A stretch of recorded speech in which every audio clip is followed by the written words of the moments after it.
Good morning. God bless you. It is good to be with you again. Good morning. पिता परमेश्वर आपको आशीष दे। आपके साथ मिलकर हम बहुत ही आनंदित हैं। Today we are reading Matthew 19 and 20. आज हम मत्ती रचित सुसमाचार उसका 19वां और 20वां अध्याय पढ़ रहे हैं। Part of Jesus' ministry was to train his disciples for the kingdom of God.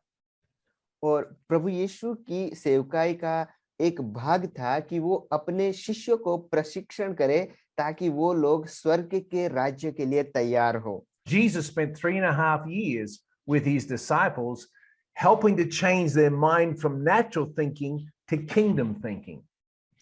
प्रभु यीशु 3.5 साल तक अपने शिष्यों के साथ रहा और उनका उद्देश्य यह था कि जो शिष्य है उनका जो शारीरिक रूप से जो विचार थे उसको बदलकर वो स्वर्ग के राज्य के विचार उनके मन में रख सके। Natural thinking and worldly thinking is to try to elevate yourself, to try to exalt yourself.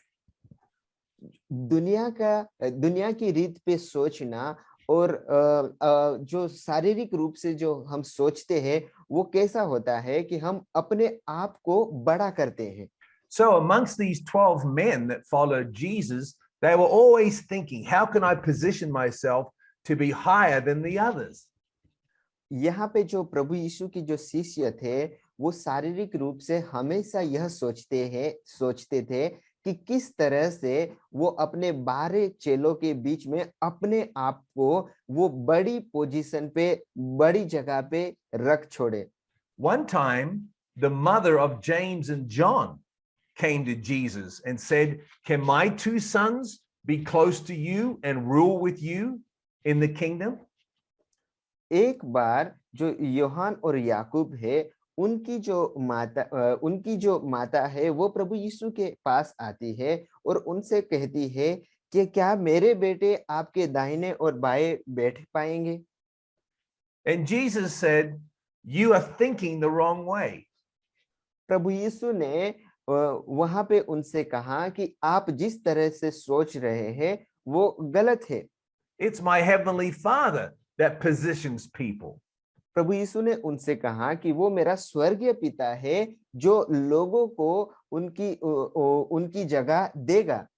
God positions people based upon the humility of their heart.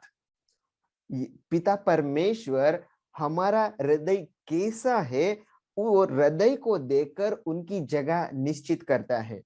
God does not position us based upon us trying to get into those positions. पिता परमेश्वर हमारे कार्य के द्वारा जो हम चाहते हैं हम जो कुछ भी करते हैं ताकि वो हमको वो जगह मिल जाए उस आधार पर पिता परमेश्वर हमें वो जगह नहीं देता। So when the other 10 disciples heard what James and John's mother did, they got very upset. जब दूसरे शिष्य जो बाकी के 10 शिष्य हैं उन्होंने उस बात को याकूब और यूहन्ना की माता से सुना, वो बात को सुनकर वो 10 के 10 शिष्य बहुत ही उदास हो गए। Why did they get upset? क्यों वो लोग उदास हो गए? Because they wanted those positions. क्योंकि वो जो 10 चेले थे उनको भी वही जगह चाहिए थी। So Jesus gathered the disciples around him and he taught them another very valuable lesson. और प्रभु यीशु ने वो सारे चेलों को अपने पास इकट्ठा किया और दूसरा एक बहुत ही अच्छी शिक्षा उनको दी। And we're going to read that in Matthew chapter 20, and we're going to read verses 25 through 28. और ये बात हम मत्ती रचित सुसमाचार उसके 20वें अध्याय के अंदर 25 से लेकर 28वीं आयत तक हम पढ़ेंगे।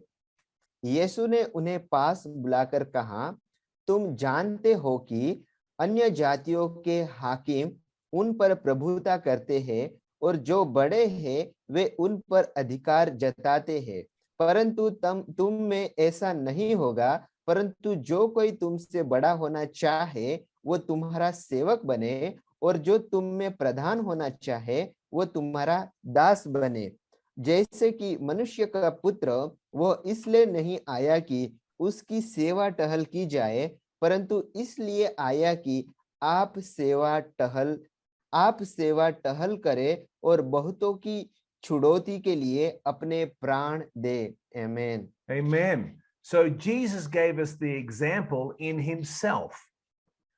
प्रभु यीशु ने अपने खुद के द्वारा वहां पे वो उदाहरण दिया That he came to serve. वो आया ताकि लोगों की सेवा टहल कर सके। If anybody could come to be a master over other people, it could have been Jesus. अगर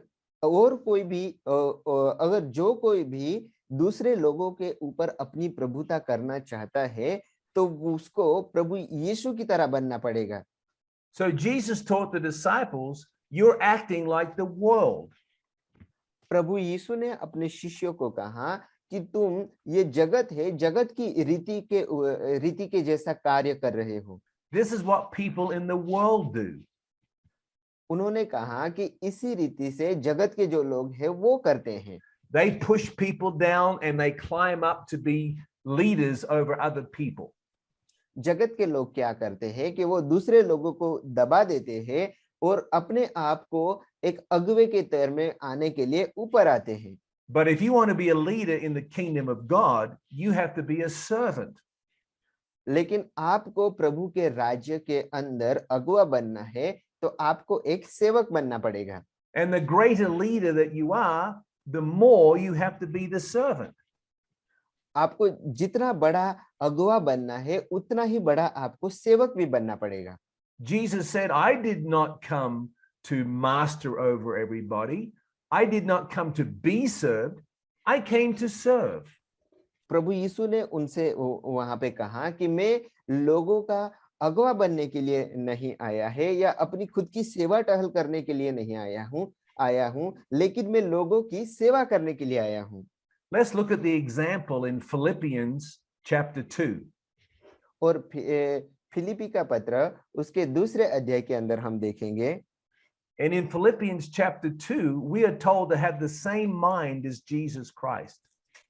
और फिलिपी के पत्र उसके दूसरे अध्याय के अंदर हम जो प्रभु यीशु का जो मन है वही बात को हम देखेंगे।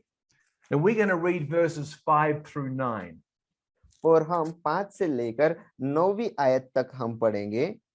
जैसा मसीह यीशु का स्वभाव था वैसा ही तुम्हारा भी स्वभाव हो, जिसने परमेश्वर के स्वरूप में होकर भी परमेश्वर के तुल्य होने को अपने वश में रखने की वस्तु न समझा, वरन अपने आप को ऐसा शून्य कर दिया और दास का स्वरूप धारण किया और मनुष्य की समानता में हो गया और मनुष्य के रूप में प्रकट होकर अपने आप को दीन किया और यहाँ तक आज्ञाकारी रहा कि मृत्यु, हाँ क्रूस की मृत्यु भी सह ली।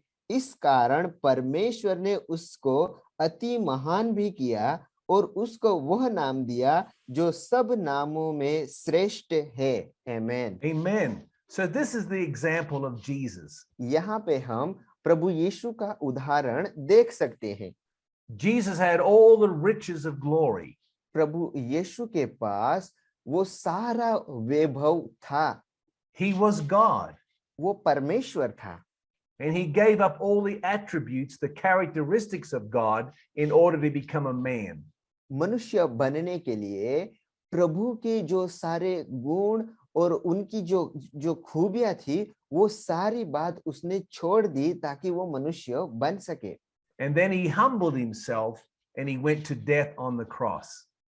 उसने अपने आप को नम्र किया और यहाँ तक नम्र किया कि वो मृत्यु को भी सह लिया। So I pray for you that you'll have the same mind that Jesus Christ had. मैं प्रार्थना करता हूँ कि आपके पास भी वही मन हो जो प्रभु यीशु का मन था। And that you'll learn to serve in the kingdom of God. और इस रीति से आप स्वर्ग के राज्य के लिए सेवा करने के लिए आप आगे आओगे। And that you will exalt others and not be exalting yourself. आप दूसरे लोगों को ऊंचा करोगे और अपने आप को ऊंचा नहीं करोगे। Amen. God bless you and you have a blessed day. आमेन। पिता परमेश्वर आपको आशीष दे और आज का दिन आपके लिए आशीषमय हो।